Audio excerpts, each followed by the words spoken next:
am here with the incredible David Meltzer. I'm so excited to have you with us sharing your insight, your knowledge, your wisdom. How are you doing today, David? Amazing. I'm happy, healthy, wealthy, and worthy. I can't be better. I love it. I don't want to waste any time and I want to just dive right into the juiciness. Could you share a little bit with us around what is it that makes you feel the most aligned and fulfilled in your life? For me, it's faith, and not in a religious sense, although I support almost every religion that I've come across. There's a simple faith in my life that shifted the paradigm of my life. And the faith is that, number one, there's something bigger than me, that is omniscient, all knowing, all powerful. And then two, the faith that which is bigger than me loves me more than I love my own children, or more than your parents love you. And I think from that one paradigm perspective shift in my life, to understand there's something bigger than me that loves me that much. Now, every single activity in my life, activity I get paid for,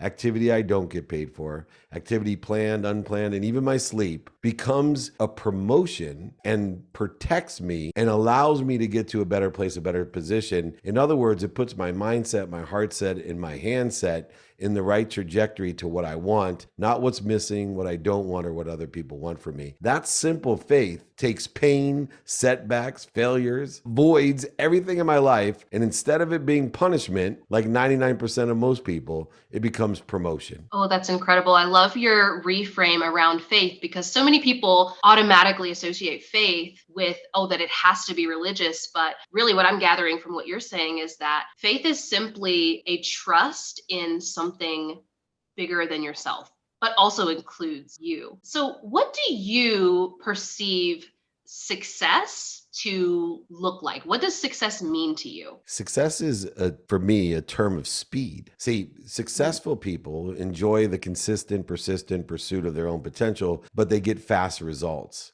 fast lessons. They may not get what they want, but they get, as I stated earlier, better than what they wanted. But you have to have the right mindset, heart set, and handset to know that. So speed is an essential component that many people overlook to success. How quickly can you learn lessons is, to me, how successful you are and will be. The other part of success to me is knowing the 3 steps of success, meaning one, successful people appreciate what they have and who they are. I am happy. I am healthy. I am wealthy. I am worthy. And when we appreciate what we are and what we have, it expands. Appreciation is the process of adding value. Then successful people acknowledge what they have. How do we acknowledge what we have? We give it away, we sell it, we lose it, it's stolen from us. You will not acknowledge or acquire the knowledge of what you have until it's gone.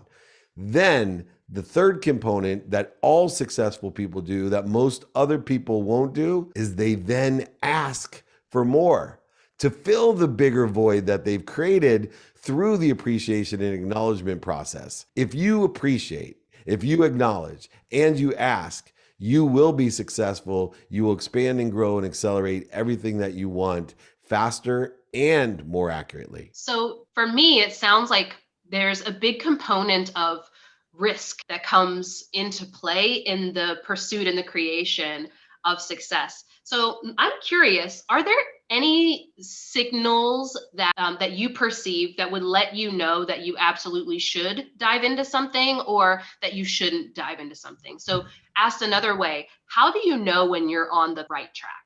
Yeah, so I'm on the better track. There's no right or wrong, right? I'm on the better track. I'm always looking for and to do and how to be better, to expand and grow and accelerate. So the way that we do that is actually a word that most people ignore, which is prioritization. See, when we know what we want personally, experientially, giving and receiving wise, when we know who we can help and who can help us, when we figure out how best to utilize that with a lens of productivity, how much value, accessibility, how are we accessing what I want, and gratitude, the ability to find light, love, and lessons in everything. We then know the what, the who, and the how. We can prioritize the now. And see, the thing that stops most people is they're always in a non-negotiable state of non-prioritization, meaning I'm in an activity I get paid for. I wish I was with my family. I'm with my family. I wish I was doing athletic, or I should be, or I could be. Instead of FOMO and FOPO, fear of missing out and the fear of other people's opinion, we got to live in JOMO and JOPO, the joy of missing out and the joy of other people's opinion. And we have to embrace the fact that we can utilize what we know in order to effectuate who and how we feel. We're in control, once again, of our mindset. We give meaning to everything we see. We're in control of our heart set. Most people give away control of their feelings, which is a huge disadvantage. Other people cannot make you feel any way, period.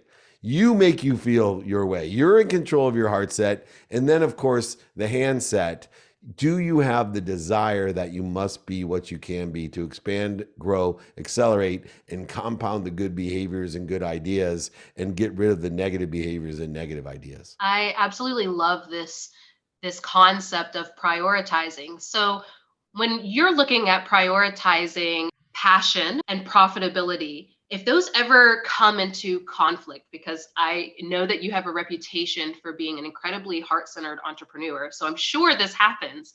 When passion and profitability come into conflict, how do you find your way forward and decide what to prioritize? Yeah, through reconciliation in that prioritization. See, just because passion and purpose and profits may not always align, that's just an indication that I have to figure out where are the synergies, where is the supplementary values that occur, the skills, knowledge, and desire in order to effectuate. There's a two-prong aspect to figuring this out. One is in the theoretical sense, right? Does it feed me? Because most people spend 80% of their time on things that bleed you. And just because something's profitable in the short term, right? With the faith that I have, if it's bleeding me, I know that it may in the short term look to be profitable, but all it's going to do is drain me and become a drain and actually become an expense. And so that realization of understanding how we blend that faith of, okay, this is bleeding or feeding me, but then quantitatively, if something's bleeding us, and this is where the conflict you feel with passion, purpose, and profitability, something's bleeding me, but I can make a ton of money doing it. Now you have to utilize the pragmatic tool of timing and risk tolerance. Is it worth my time to figure out how to find the light, the love, and the lessons where passion, purpose, and profitability are not? See, there's light in everything. And so what we have to figure out, is it worth the time to find it or not? That's the distinction that most people don't understand and you need to make in order to reconcile the passion, purpose, and profitability. What did you learn as being the most valuable thing that you could seek in your life? The most valuable thing that I could seek in my life was happiness, to feel good and figuring out that I am happy, healthy, wealthy, and worthy. I'm connected to this great, omniscient, all powerful source that cares about me so much, and that I just have to figure out what I'm doing to interfere with it. See, everything changes.